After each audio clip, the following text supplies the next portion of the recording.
सांगली कृष्णा नदीच्या दूषित पाण्याचा प्रश्न पुन्हा एकदा ऐरणीवर आला आहे। आपण सांगलीतील कृष्णा नदीच्या तीरावरती आहोत। आपण पाहू शकता सांगलीतील कृष्णा नदीचं पाणी अनेक वेळा हे दूषित झालेलं आहे। अनेक कारखान्याच्या सांडपाण्यामुळे आणि मळीमिश्रित पाण्यामुळे या ठिकाणी अनेक वेळा या कृष्णा नदीतील माशांचे मृत्यू झालेला आहे।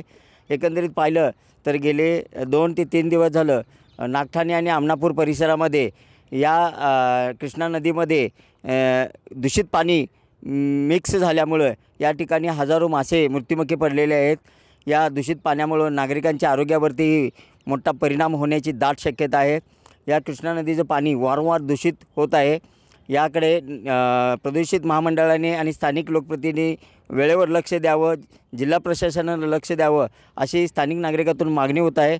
दरम्यान या नागठाणे आणि आमनापूर परिसरात जे मासे मृत्युमुखी पडलेले आहेत त्याच्या संदर्भात प्रदूषण महामंडळाचे जे अधिकारी आहेत त्यांना विचारलं असता ते सुद्धा त्यांनी सांगितलं की आम्ही सध्या या कृष्णा नदीच्या जे पाणी या ठिकाणी मिक्स झालेलं आहे त्या सर्व पाण्याचे नमुने घेणार आहोत आणि त्याचबरोबर जे कोण संबंधित कारखानदार असतील त्यांच्यावर आम्ही कारवाई करणार असल्याचे प्रदूषण महामंडळाचे अधिकारी विद्यासागर केल्लेदार यांनी फोनवरून माहिती दिलेली आहे। ते सुद्धा या परिसरात आता सध्या पाणी करण्यासाठी गेलेले आहेत आणि पाणी केल्यानंतर यामध्ये कृष्णा नदीच्या पाण्यामध्ये जे कोणी मळी मिश्रित पाणी सोडलेलं आहे त्यांच्यावर कारवाई करणार असल्याची माहिती त्यांनी दिलेली आहे। एकंदरीत पाहिलं तर ज्यावेळेला कोयना धरणातून पाणी सोडलं जातं त्याच वेळेला हे कारखानदार या कृष्णा नदीमध्ये पाणी सोडतात आणि त्यामुळं या ठिकाणी अनेक वेळा कृष्णा नदी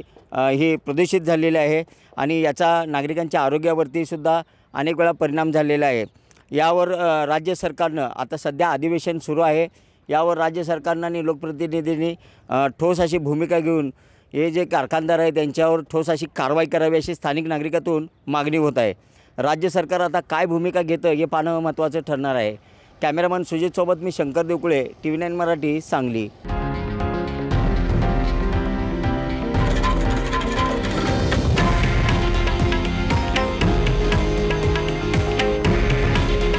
हे आहे देशातील नंबर 1 न्यूज नेटवर्क आणि आपण पाहत आहात TV9 मराठी। काळजी तुमची, हित महाराष्ट्राचं।